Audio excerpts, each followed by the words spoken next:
जब मैं कमरे में पहुंचा, वो अजनबी लड़की अजनबियों की तरह ही उस गार्ड को देखे जा रही थी जो उसे होश में लाया था। कौन है ये लड़की? जानते हो तुम इसे? मैंने गार्ड से पूछा। साहब, ये तो मेम साहब के साथ कल शाम को आई थी। उस गार्ड ने उस लड़की की ओर देखकर बोला। कौन हो तुम? इस बार मैंने सीधा उसी लड़की से पूछा। जी, मैं रेशमा हूँ। उस लड़की ने बिना किसी लाग लपेट के बोला। सौम्या तुम्हारे साथ थी आज रात को।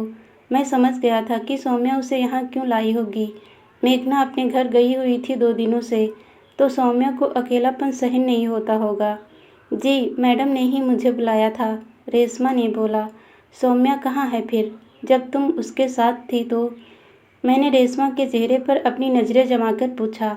पता नहीं, मैं तो 1 बजे के करीब सो गई थी।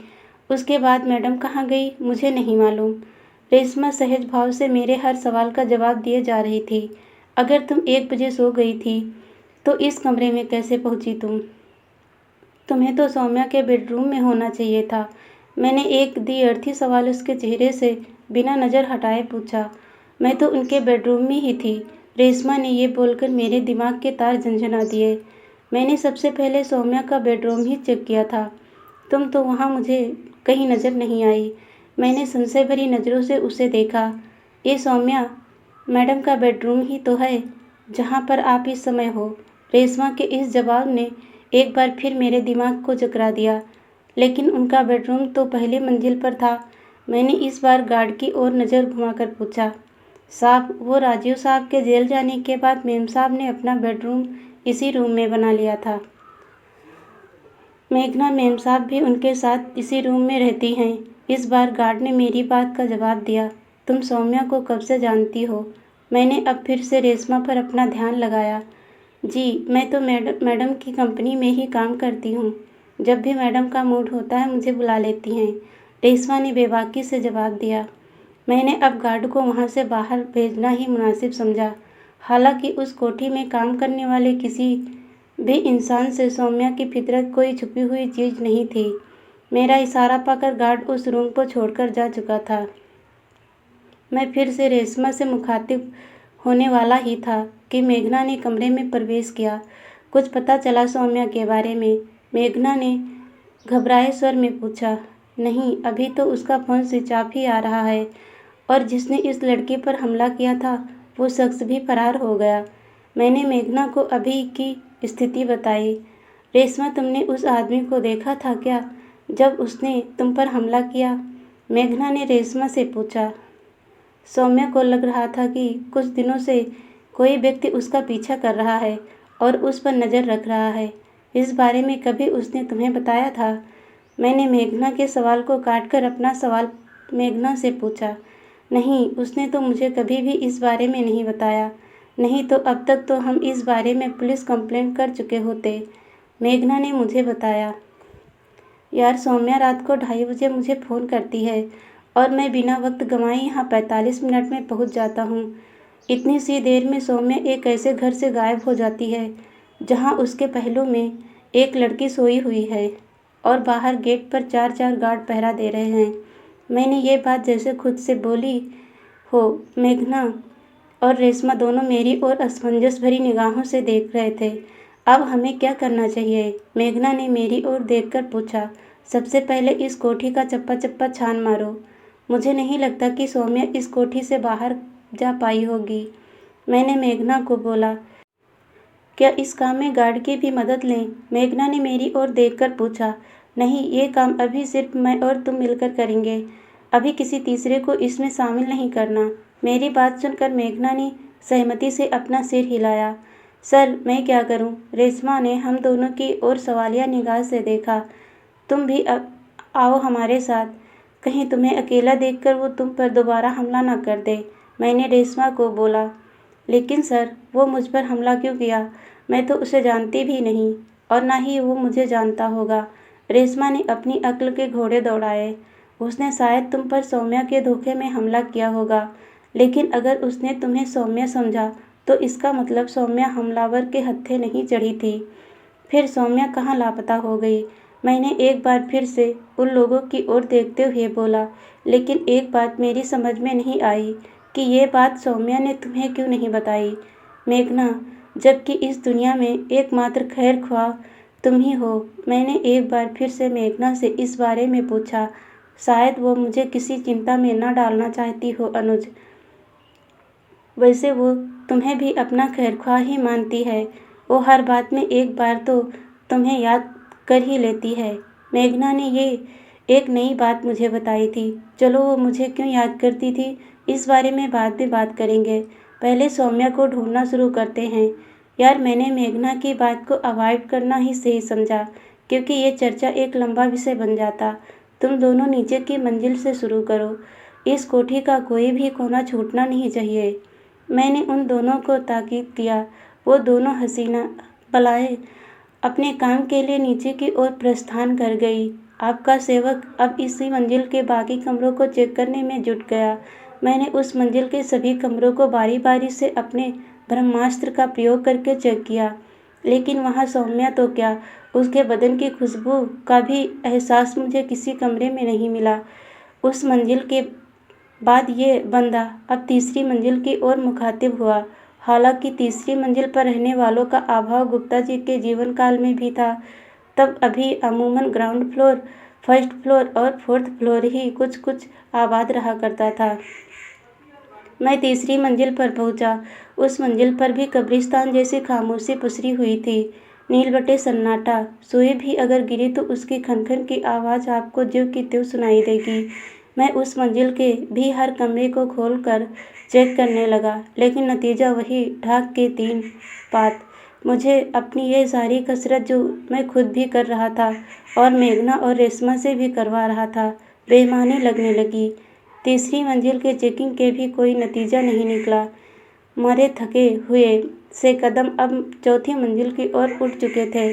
चौथी मंजिल से आपका सेवक भली भांति परिचित था, क्योंकि मैं राजीव की छोटी बहन नेहा की मौत के बाद उसके कमरे की तलाशी के सिलसिले में इस मंजिल की खाक छान चुका रहा। मैं चौथी मंजिल पर पहुंचा। खामोशी और सन्नाटे के मामले में कोई भी मंजिल 19 साबित नहीं हो रही थी। सभी मंजिल एक से बढ़कर एक लग रही थी। मैंने अपना वही काम यहाँ भी शुरू किया जो मैं नीचे की 2 मंजिलों पर करके आ रहा था। मैं आहिस्ता आहिस्ता सभी कमरों की तलाशी लेते हुए आगे बढ़ रहा था, लेकिन मुझे अब तक सभी कवायद बेमानी लगने लगी थी। मैं बुझे मन से अगले दरवाजे की ओर बढ़ा। खटाक, तभी कुछ गिरने की आवाज़ मुझे सुनाई दी। उस मंजिल पर अभी तक तो मुझे मेरे अलावा कोई नज़र नहीं आया था। फिर ये आवाज़ कहाँ से आई थी? मैं अचानक से चौकन्ना हो गया। मैंने सतर्क नेत्रों से अपने आसपास देखा, लेकिन उसके बाद फिर से कोई आवाज़ नहीं आई। तभी धम धम धम की आवाज़ मुझे नीचे वाली मंजिल से आती हुई सुनाई दी। मैं तुरंत उल्टे पांव नीचे की मंजिल की ओर भागा। छन छन छन। वो धम धम की आवाज़ अब छन छन की आवाज़ में बदल चुकी थी। ये सब आवाज़ें कहाँ से आ रही थी? मैं तीसरी मंजिल पर आ चुका था, लेकिन ये लगातार आती हुई आवाज़ें आ कहाँ से रही थी? ये अभी तक मेरे लिए रहस्य था। बाहर हो सकता है कि दिन का उजाला हो गया हो, लेकिन यहाँ अभी भी लाइट की वजह से ही उजाला था। तभी नीचे से मेघना और रेशमा भी दौड़ती हुई ऊपर आ चुकी थी। अनुज, ये आवाज़ें कैसी हैं? मेघना की आवाज़ में कुछ डर व्याप्त था। पता नहीं कहाँ से आ रही हैं। मैं तो खुद हैरान हूँ। मैंने कुछ असमंजस से उन दोनों को देखा। ये आवाज़ें नीचे तक आ रही हैं अनुज। हमने नीचे के सारे कमरे छान मारे, लेकिन सौम्या का कहीं पता नहीं लगा। मेघना ने मुझे वही निराशाजनक खबर सुनाई जो मेरे पास भी थी। मैं भी दूसरी, तीसरी और चौथी मंजिल पूरी छान चुका, लेकिन मुझे भी सौम्या कहीं नज़र नहीं आई। मैंने भी उन दोनों को बोला, अनुज, अब आवाज़ें आनी बंद हो गई हैं। मेघना ने मेरा ध्यान फिर से उन आवाज़ों की तरफ दिलाया, जो कि अब सचमुच बंद हो चुकी थी। यार, सौम्या को अगर कोई बेहोश करके भी ले गया होगा, तो वो लेकर तो मेन गेट से ही जाएगा, क्योंकि और कोई रास्ता तो बाहर जाने का रास्ता है नहीं। वैसे तो नींद की वजह से मेरी अक्ल के घोड़ों ने दौड़ना बंद कर दिया था, लेकिन फिर भी मैं अपनी अक्ल दौड़ा ही रहा था। कहीं ऐसा तो नहीं कि वो अकेली ही यहाँ से बाहर गई हो? इस बार मेघना बोली, वो अकेली बाहर कैसे जा सकती है, जबकि वह मुझे बोल रही है कि कोई शख्स बाहर ही खड़ा है उस पर नज़र रखने के लिए, और फिर जाएगी तो अपनी किसी गाड़ी में जाएगी और गेट पर मौजूद गार्ड की जानकारी में जाएगी। लेकिन जब मैं रेशमा से इस बारे में पूछ रहा था तो गार्ड ने इस बारे में कुछ नहीं बताया। मैंने मेघना की बात को अपने तर्कों के बाड़ू से लहूलुहान कर दिया। तुम सही कह रहे हो, लेकिन घूम फिर कर सवाल तो वही आ जाता है कि सौम्या आखिर गई तो कहाँ। मेघना ने अपने इस सवाल की बंदूक फिर से मेरी ओर तान दी। दिमाग तो कहता है कि उसे इसी कोठी में होना चाहिए। मैंने बहुत सोचने के बाद अपना मत प्रकट किया। तुम सभी गार्ड्स को यहाँ बुलाओ। अगर कोई नतीजा नहीं निकलता है तो पुलिस को खबर करो। मेघना ने आखिरी नतीजा घोषित किया। मैंने रेशमा को भेजा सभी गार्ड्स को वहाँ पर बुलाने के लिए। रेशमा कुछ हिचकिचाते हुए नीचे की ओर चल दी। मैं उसकी मनोस्थिति को समझ सकता था।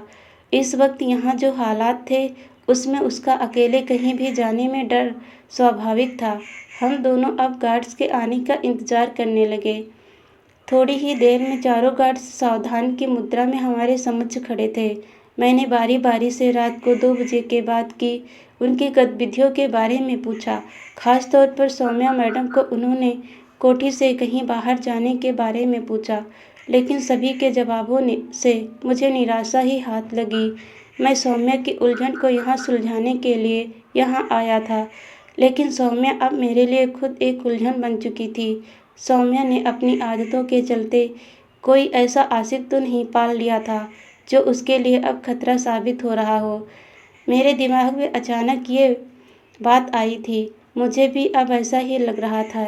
अनुज, सौम्या के किसी आशिक की वजह से ही हम आज इस कदर परेशान हैं। मेघना ने मेरी हाँ में हाँ मिलाई। तुम जानती हो उसके ऐसे किसी आशिक के बारे में? मैंने उम्मीद भरी नज़रों से मेघना की तरफ देखा। उसकी लिस्ट में तो लड़के और लड़कियां दोनों ही काफ़ी मात्रा में हैं। पैसे और खूबसूरती का समागम किसी किसी के नसीब में होता है अनुज, जो सौम्या के नसीब में था। बनाने वाले ने उसे इतना खूबसूरत बनाया है कि लड़कियां ही उससे जल जल मर जाएं, और लड़के तो उसके लिए किसी भी मंजिल से छलांग लगा दे या किसी को उसके एक बार कहने पर फेंकने को तैयार हो जाएं। सौम्या के बारे में बताते बताते मेघना की आंखों में एक अनोखी और कामुक चमक आ चुकी थी। खुश नसीब हो तुम भी। ऐसी खूबसूरत और पैसे के संगम की मलिका रोज़ तुम्हें अपने सीने से लगाकर सुलाती है। तुमने तो उसका टेस्ट ही बदल दिया यार। अब हमारे जैसे दिलफेक आशिकों का क्या होगा? उस तनाव भरे माहौल में भी मैं अपनी आदत से बाज नहीं आ रहा था। तुम्हारे लिए तो हम दोनों ही अपना टेस्ट बदलने के लिए तैयार बैठे हैं, पर जनाब पता नहीं किस मिट्टी के बने हैं जो कभी पकड़ में आते ही नहीं। मेघना भी एक पल को सौम्या के नहीं मिलने का गम भुला बैठी थी। खुशबू आती रहे दूर से ही सदा, सामने हो चमन कोई कम तो नहीं। हसीनाओं के मामले में अपने उसूल कुछ इसी प्रकार के हैं। मैंने ठीक है, डटे रहो अपने उसूलों पर। अपना क्या है, तो नहीं तो और नहीं तो और। सही ये बोलकर मेघना के साथ साथ इस बार तो रेशमा भी मुस्कुरा पड़ी। चलो देखो, अगर राधा उठ गई हो तो उसे बोलो कि चाय बनाकर लाए, तब तक मैं थाने में खबर करता हूँ। ये बोलकर मैंने उस दोनों के नीचे की ओर चलने का इशारा किया। थाने से आने वाला पुलिसिया एसआई चौहान। दोस्तों, कहानी अच्छी लगी हो तो वीडियो को शेयर कीजिए और मेरे चैनल को सब्सक्राइब कीजिए। वीडियो देखने के लिए बहुत बहुत धन्यवाद दोस्तों।